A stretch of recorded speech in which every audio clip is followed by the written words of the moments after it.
At 8:17 a.m., the cinnamon bread was rising in the oven.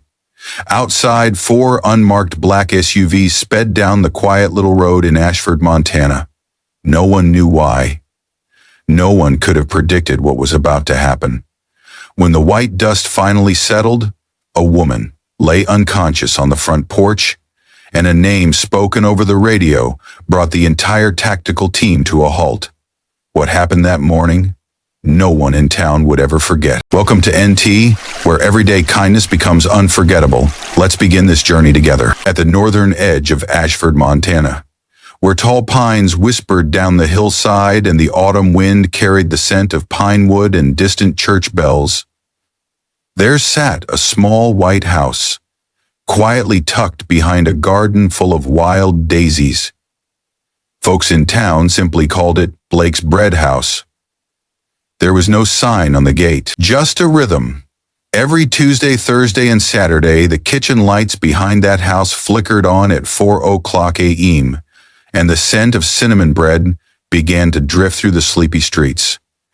The man who lived there was Martin Blake, 69. Everyone in Ashford knew he was a veteran, a gentle soul who gave away bread to firefighters, police officers, or anyone who looked like their day wasn't going so well. People joked that if you were having a rough morning, just drive down Maple Lane. If you see smoke from a chimney, you're in the right place. Martin liked to talk about bread, about how long dough should rest, how to crisp the crust just enough, and why a warm loaf could soften even the worst of days. For him, service no longer meant the battlefield. It was in every loaf he placed in someone's hands while it was still warm. And helping with those early batches was always Carol, 66, his wife, once Ashford's only librarian until she retired. She loved organizing old books, making pencil notes in the margins, and chatting with the kids who never made it past chapter 1. At home, she helped Martin pack up the loaves, wipe down jam jars, and now and then sneak a handwritten note into a box meant for someone who was ill. They'd lived in Ashford for over 30 years, not wealthy, not famous. But there was one thing no one questioned. You felt safe when the soft yellow light glowed from the Blake's kitchen window at dawn. That morning began just like any other. A soft golden sun peeked over the hills, and the autumn sky was clear and cool, still as Stillwater Lake at sunrise. A rooster crowed like clockwork from old Mr. Harlan's farm up the ridge. Inside the kitchen, Martin stood at his oak work table, the one he built himself back in '92, sleeves rolled high, flour dusting his arms. The dough was rising beautifully. The first batch of cinnamon loaves was out of the oven, and 4 apple breads were lined up ready to go in next. The kitchen filled with the scent of cinnamon, red apples, and melted butter, a warm morning greeting spoken without words.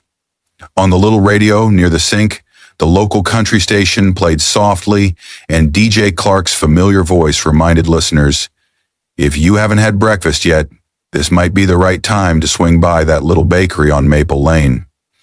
In Ashford, everyone knew exactly what that little bakery meant. No need for signs. People often joked that if this town had a heart, it was glowing inside the Blake's oven. In the front room, Carol was packing up a few gently used books into a canvas tote. It was Tuesday, her usual day to drop off donations at the high school library, along with a tin of cookies for the older librarians. She added a box of Earl Grey tea, young Lily's favorite, and zipped up the bag. "Walnut or hazelnut cookies today?" she asked, glancing at Martin, who was shaping dough. He grinned. "Both, let them be surprised." Carol smiled, pulled on the soft gray blue cardigan Martin jokingly called her library armor, and grabbed the bag. Before she shut the door behind her, she called out, "Back by 10, save me the good jam." Martin nodded, watching her go with that soft look he always had when she left. He didn't know that this quiet moment, dough rising, radio playing, morning light touching the window pane, would be the last truly peaceful moment their home would see for weeks. At around 8:17 a.m., just as the second batch of apple bread was beginning to rise, Martin placed the kettle on the stove and noticed something off. It started as a feeling, a strange stillness. No sound of the mail truck, no screech of Mr. Sullivan's old lawnmower, just a deep, low hum, like thunder from a distant sky, but the sky was blue, clear, not a cloud in sight. Martin stepped to the front window and looked down the dirt road. Dust rolled high as 4 black SUVs, no plates, charged toward the house, tires grinding over gravel and roots, like they belonged on a battlefield, not Maple Lane, where the loudest noise was usually the school bus stopping at the corner. Before he could process what was happening, the first SUV screeched to a stop right at his gate. The door flung open, and a voice ripped through the crisp morning like a razor through silk. "United States Marshal! Hands where we can see them!" Martin froze on the porch, hands still powdered with flour. 3 men in body armor, goggles, and sidearms stormed the steps, weapons raised. He slowly raised his hands. Not fast, not slow. Steady, calm, like muscle memory from years ago. "There must be some mistake," he started. "Down on the ground, now!" They gave him no chance to explain. 2 men rushed forward. One forced him to the wooden floor, face pressed near the tea-damp rug. A cold click echoed. The zip tie locked around his wrists. "GPS ping confirms the location," one of them said over the radio. "Suspect is inside this address." Martin didn't know who they were looking for, but he knew one thing for sure: he wasn't it. And just then, he heard it. The crunch of familiar tires on gravel, softer, slower. Carol was coming home.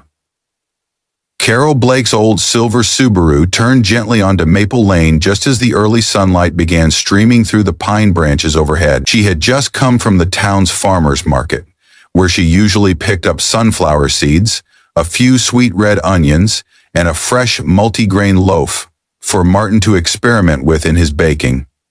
It was an ordinary morning, peaceful, like so many before. Carol didn't see the black SUVs parked just up the street, her view blocked by the hedge of hibiscus at the corner. But as she neared the driveway, she saw something that froze her in place. Martin wasn't on the porch waiting for her with a smile. He was face down on the ground, hands zip-tied behind his back, surrounded by 2 men in tactical gear. Her eyes widened. Her hands clutched the steering wheel, knuckles white. Her heart pounded so hard she instinctively shut off the engine, too shaken to keep going. "Martin!" Her voice cracked, torn between panic and disbelief. A man shouted back, "Step out of the vehicle! Keep your hands visible!" Carol complied. She opened the car door. Her left hand lifted the grocery tote, and her right tried to hold up the fresh loaf of bread.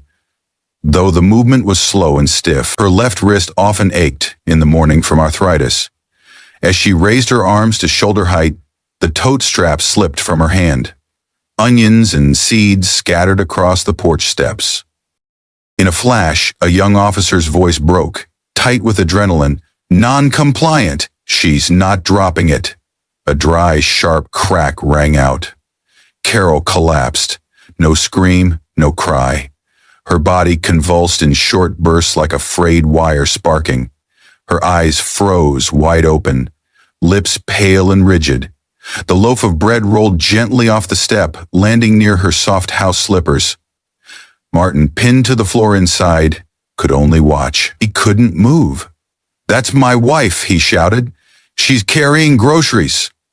His voice broke like a frayed cable under strain. Someone called for medical. Another still held Martin down. The young officer who'd fired the taser stood frozen, hands still clenched around the weapon, color drained from his face. No more shouting. Just the crushing weight of what had just happened. Martin lay still, cheek against the hardwood floor. Colder than usual. The acrid scent of scorched wire from the taser mixed in the air with the sweetness of cinnamon bread still rising in the oven. The contrast hit him in the chest like a heavy stone, not because of the smell, because Carol was lying still on the porch, hand twitching softly, as if trying to cling to whatever warmth the autumn sun still offered. He didn't yell, didn't fight, didn't plead. He knew, in moments like this, one wrong word could tip the scale from mistake to disaster. Instead, he inhaled slowly, deep, deliberate, like he had during survival training years ago. Then he turned his head toward the man clearly in charge, the one in the middle of the living room, radio at his ear, eyes taut with command tension. And then Martin spoke. Slow, clear. Every word weighted like a lever being pulled in a control room. Call Colonel Patrick Gaines, now. He didn't raise his voice. He didn't threaten. But each word landed like a directive no one could ignore. No one reacted immediately. One young officer furrowed his brow, another tilted his head slightly, unsure if he'd heard right. But then, someone older, standing near the window, paused. His hand still gripped his weapon, but his eyes changed. He muttered softly, repeating the name, Patrick Gaines. A beat passed. Wait, Blake? Martin Blake? The man turned, speaking just loud enough for those nearby to hear. I know that name. He was part of the emergency response tech team at Elmendorf Air Force Base in Alaska. He rewrote the civilian engagement protocol after that warehouse fire in '86. The commander, Lieutenant Jared Ellis, according to his badge, frowned. For the first time since entering the house, his confidence wavered. Martin said nothing else. Still lying on the ground, but with the gaze of a man who'd once stood at briefing tables others were afraid to approach. And that's when the entire room went quiet. No more shouting, no more movement, just the radio crackling quietly from Ellis's shoulder. Ellis remained still, one hand on his radio. No words for several seconds. The air inside the little cottage felt thick, filled with flour dust, spilled preserves, and the heavy silence that follows a mistake too big to take back. He glanced at the older officer by the door. The man nodded. Slowly, gravely. I know that name, and I'm not going to be the one to answer for this if he's who I think he is. Commander Ellis squeezed his radio, switched to a private channel, and pressed the button. His voice, though low, was crisp and clear. Dispatch, confirmed direct line to Colonel Patrick Gaines. Priority clearance, over. In Martin's ear, the radio hissed gently, like a thin veil of fog had just been pierced. It took about a minute. Someone rechecked the address. A young officer fumbled to pull up the tactical GPS system, and then froze. Sir, target address is 128 Maple Drive, not Maple Lane. We're in the wrong place. Wrong town sector, wrong zip code. Ellis closed his eyes briefly, then turned toward Martin, still zip-tied, still face down on the floor of his own home, and still calm. Not angry, not even trembling. The radio clicked again. This is Colonel Gaines speaking. Who's calling under Blake's name? Everyone in the room stopped breathing. Ellis straightened, voice dropping to a rare level of respect. Sir, this is Lieutenant Ellis with Marshals SOG. We have a situation involving... The voice on the other end cut him off, colder than the wind in Helena in January. You're in Blake's home, on Maple Lane, with weapons? No one could hear what followed except Ellis. But when he finally exhaled, it wasn't relief. It was restraint, like someone trying not to collapse under the weight of what had just been said. He turned sharply to his team. Holster your weapons. All of you, stand down. And get that man out of those restraints, now. Two officers stepped forward. Their hands trembled slightly as they cut the zip ties from Martin's wrists. A red mark had formed along his cheek where it pressed the cold floor too long, but he didn't complain. Didn't accuse. He simply turned his head toward the door. Carol was still on the porch. A medic was with her now, checking her pulse, monitoring her breathing. Martin pushed himself up slowly, nodded his thanks to the young officer, and quietly walked to his wife. The woman whose hand he'd held for over 40 years, now trembling in pain and confusion. The tactical team stood silently, like stone. They had come to arrest a suspect, but now they were standing next to a half-baked loaf of bread, a spilled grocery bag, and a mistake that no command could undo. The Blake's kitchen was still warm from the oven. The final batch of bread, slightly over-browned on the edges, had still risen perfectly. The smell of cinnamon, flour, and roasted chestnuts lingered in the air, a quiet reminder that no matter what had happened, this was still a home, not a crime scene. Martin sat beside Carol on the small bench near the front window. A medic checked her blood pressure, fingers gently pressed to her thin, aging wrist. Still warm. Still alive. Carol hadn't said a word since the taser hit, but she was awake, her lips trembling, her eyes searching for Martin's. He squeezed her hand. Just once. No words were needed. That touch alone said, "I'm here. We're here." Commander Ellis stood in the living room, helmet off, his radio now silent in his hand. Some of the younger officers had stepped back, eyes cast downward to their dusty boots. One of them, the one who had fired the taser, was crouched down, awkwardly picking up scattered cookies from the floor, placing them one by one into the battered tin. No one told him to do it. Maybe it was instinct. Or maybe it was remorse. Martin slowly stood up. His back wasn't as straight as it used to be, but his gaze hadn't lost an ounce of its strength. The look of a man who once pulled comrades from rubble, and who still, every morning, kneads dough with unwavering steadiness. He walked toward Ellis. "I don't need anyone punished for what happened this morning," he said softly, his voice like steam from a kettle, gentle, steady, but hot underneath. "I just need you to understand this. If I had raised my hands a moment slower, or if Carol had dropped that jam jar, this might have been the last time anyone saw us alive."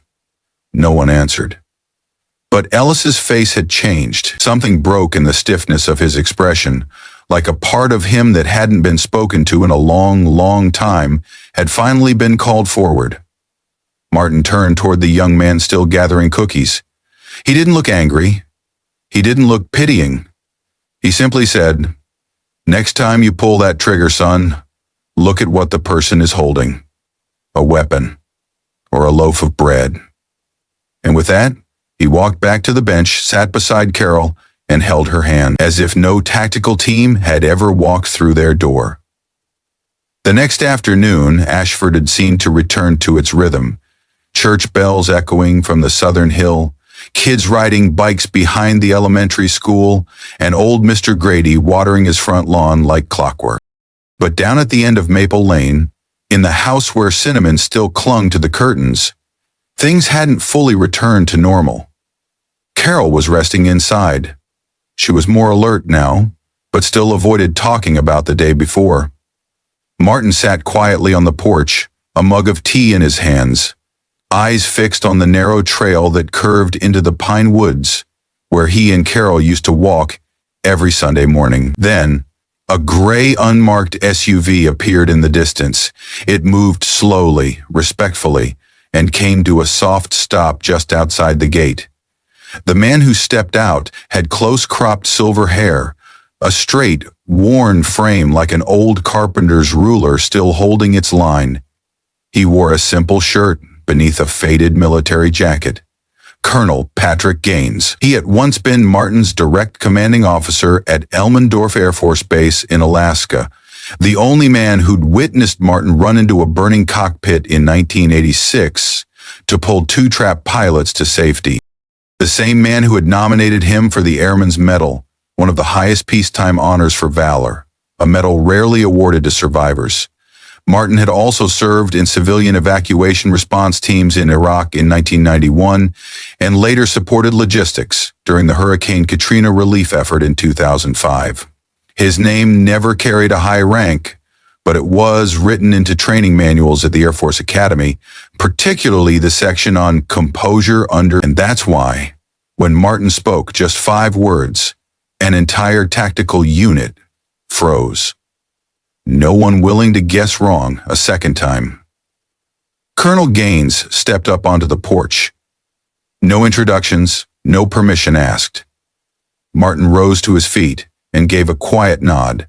They shook hands, firm, deliberate, and filled with a history too deep to retell.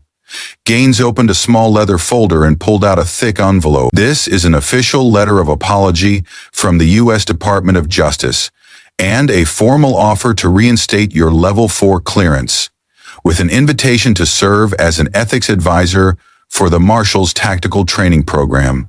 They know they failed, and they know who taught them better in the first place. Martin didn't rush to open the letter. He looked Gaines in the eye, voice calm as always. "You know what scared me the most yesterday?" Gaines stayed silent. "It's that if I had never served, never left a footprint in any official system, Carol might not be sitting inside that house right now." Gaines's face tightened. He said nothing. He didn't need to. Martin lifted the envelope, held it briefly, then placed it on the small wooden table beside Carol's mint plant from last spring. "I don't need to return. But if they really want change, don't send invites. Start by listening to the ones without medals or records. Just simple lives that deserve safety in their own homes." Gaines didn't argue. He simply placed a hand on Martin's shoulder, gave it a firm squeeze, and walked away. No further words were needed. He understood.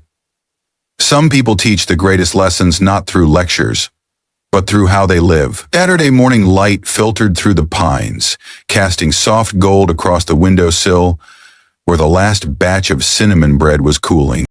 Outside, the fall leaves had begun to drop, rustling with the breeze, as if the whole town of Ashford was finally letting out a long breath after what had passed. Martin stood in the kitchen, same old apron with the crooked chicken patch, same calloused hands turning the bread with a gentleness few would expect. Nothing made this morning's batch more special, except maybe everything it had come to represent. Carol stepped in, holding 2 small boxes. One was headed to the fire station like every Saturday morning. The other was for the young officer who lived with his mother, the one who had handwritten a note of apology, hands shaken but honest. Martin smiled gently as Carol poured the tea. They didn't need to speak. After so many years, their silence had become fluent, a language where love didn't need words, only presence. Once the deliveries were made, Martin sat in his usual wooden chair by the window, the same one he used every morning. The breeze flipped the corners of the old newspaper, and the sun caught the edge of his tea glass like a soft reminder. "You made it through." He exhaled slowly, then whispered, not for anyone else to hear, but for himself, "If I'm ever remembered, I hope it's by the smell of cinnamon bread. Not for what I fought or where I served, but because I never forgot how to treat people right."